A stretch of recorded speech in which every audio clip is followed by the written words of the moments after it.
अस्सलाम वालेकुम dear students, कैसे हैं आप सब? I hope you are fine.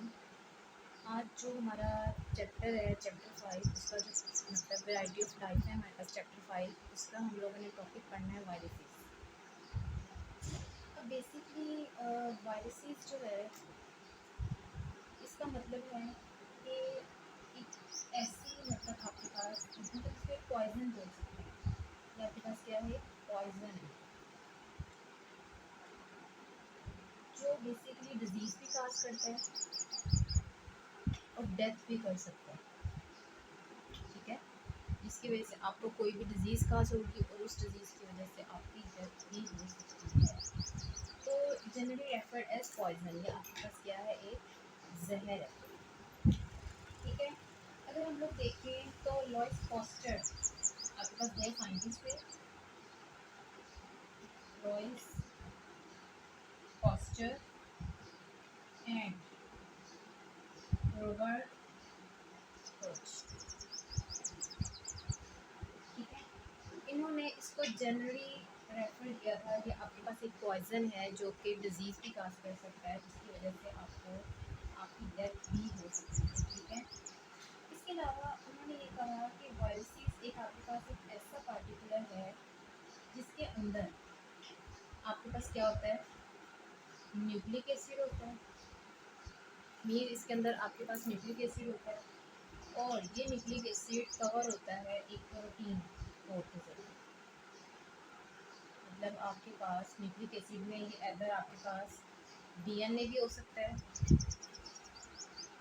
और आरएनए भी हो सकता है। ठीक है, और इसको जो कवरिंग प्रोवाइड की जाती है, मतलब कि आपके पास अगर ये एक वायरस है, ठीक है, इसके अंदर आपके पास डीएनए मटीरियल है, सही है।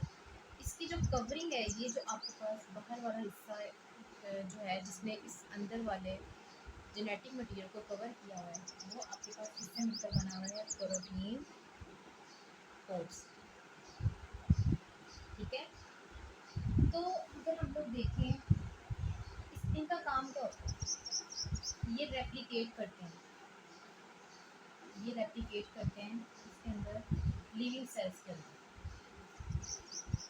रेप्लिकेट करते हैं इसके अंदर लिविंग सेल्स के अंदर।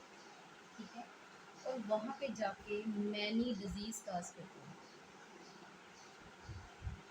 एंड काज मैनी डिजीज़, जैसे कि आपके पास हेपेटाइटिस हो गया, स्मॉल पॉक्स हो गया, एड्स हो गया, ठीक है, इन्फ्लुएंजा, ये सारे आपके पास जो है ना ये वायरसेस डिजीज़ काज करते हैं।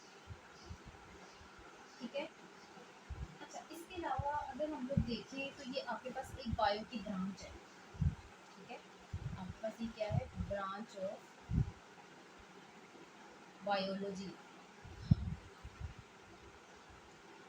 ये आपके पास क्या है? ब्रांच ऑफ बायोलॉजी, जिसकी अगर हम लोग स्टडी करें, ठीक है, the branch which deals with the study of viruses, एक ऐसी ब्रांच बायो की जिसमें आप लोग स्टडी करो वायरसेस को, तो ऐसे फील्ड को हम लोग नाम देते हैं किसका? वायरोलॉजी। कि बेसिकली अभी हम लोग वायरसेस का इंट्रोडक्शन पढ़ रहे हैं। क्या पढ़ रहे हैं? इंट्रोडक्शन। ठीक है, अच्छा, इसके अलावा जो वायरस का वर्ड है,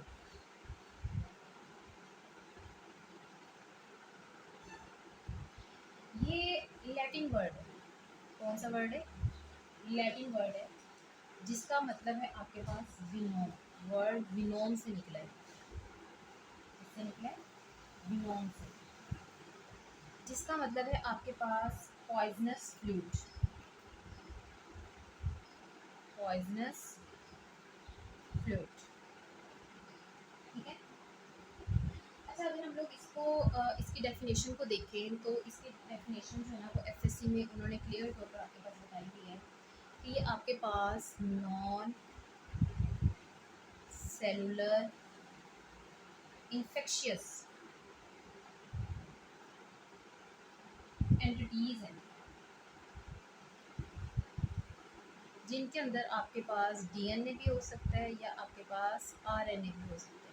ठीक है, ये आपके पास क्या है? एक इन्फेक्शियस एंटिटीज़ है जिसके अंदर आपके पास डीएनए भी हो सकता है और आरएनए भी हो सकता है।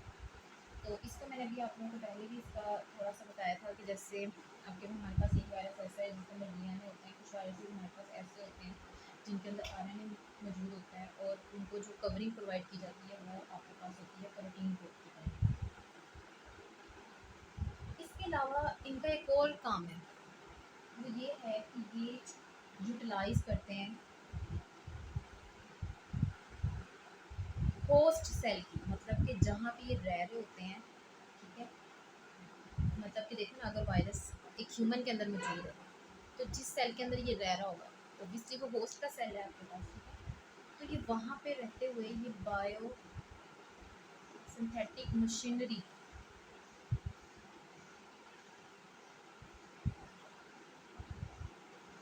होस्ट सेल की बायो सिंथेटिक मशीनरी को यूज़ करते हैं, ठीक है, अपनी सिंथेसिस के लिए, अपने आप को बनाने के लिए।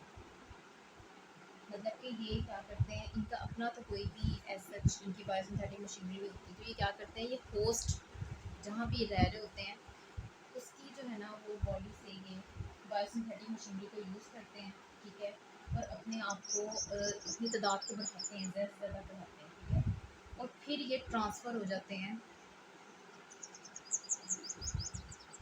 अदर सेल्स के अंदर। अदर सेल्स के अंदर ट्रांसफ़र होके वहाँ पे क्या काज करते हैं, डिजीज़, ठीक है। तो अगर हम लोग ये देखें कि ये आपके पास बेसिकली वायरस का इंट्रोडक्शन उन्होंने थोड़ा सा आपकी बुक में दिया हुआ है, और इसमें से जो इम्पोर्टेंट चीज़ें आपके पास दी गई हैं अकॉर्डिंग टू बोर्ड, तो उसमें आपके पास ये आ सकता है कि कौन से दो साइंटिस्ट थे, ठीक है, जिन्होंने इसका नेम रेफर किया था, वो आपको पता है लुईस पास्चर और रॉबर्ट कोच था। इसके अलावा इसकी कंपोजिशन क्या हो सकती है, आपको पता है इसके अंदर न्यूक्लिक एसिड होता है, प्रोटीन को केमिकल बने हुए होते हैं, ठीक है। इसके अलावा इसमें ये पूछ सकते हैं कि आपके पास जो है ना वो वायरस का मतलब क्या हो सकता है, आपने कहना है पॉइजन है जो कि डेथ भी काज करता है, डिजीज़ भी काज कर सकता है। इसके अलावा इसमें आपके पास एक डेफिनेशन और आ रही है वायरोलॉजी की, जिसमें आप लोगों से पूछा जा सकता है कि डिफाइन वायरोलॉजी, या आपके पास एक एमसीक्यू भी नॉर्मली आ सकता है, विनोम क्या होता है, ठीक है, उसकी डेफिनेशन आपसे पूछ सकते हैं। तो ये छोटी छोटी बेसिक चीज़ें हैं जो आप लोगों ने अच्छे से कहना है। अगर हम लोग इसकी हिस्ट्री की तरफ आएँ, वायरस की हिस्ट्री की तरफ आए, तो वायरस की जो है ना हिस्ट्री वो सेंचुरीज से जो है ना वो मालूम की जा रही है, ठीक है।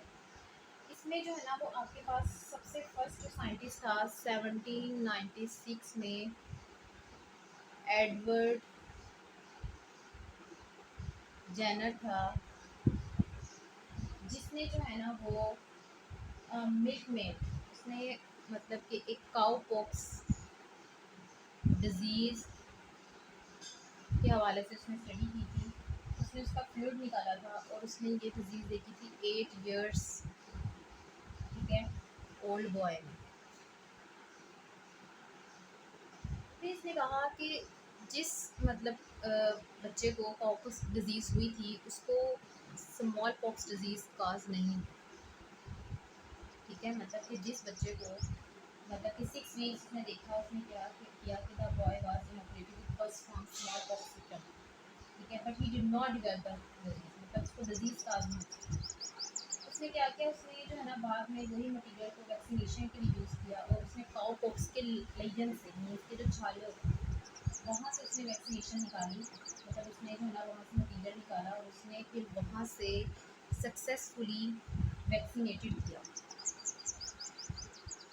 मीन्स के जो वैक्सीनेशन का प्रोसेस था